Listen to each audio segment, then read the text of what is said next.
На сегодняшний день отсутствуют проезды в 24 населенных пунктах. За последние дни в заречной группе Улусов выпала месячная норма осадков, вследствие чего произошли значительные разрушения автомобильных дорог.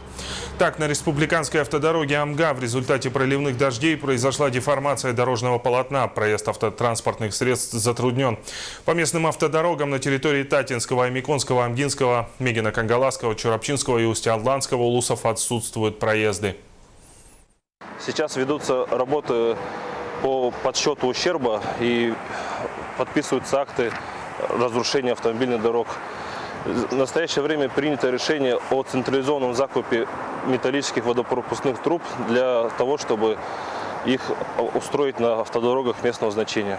Но основные аварийно-восстановительные работы сейчас уже ведутся, они начаты и будут закончены, наверное, после того, как пройдут осадки и уровень воды будет снижен.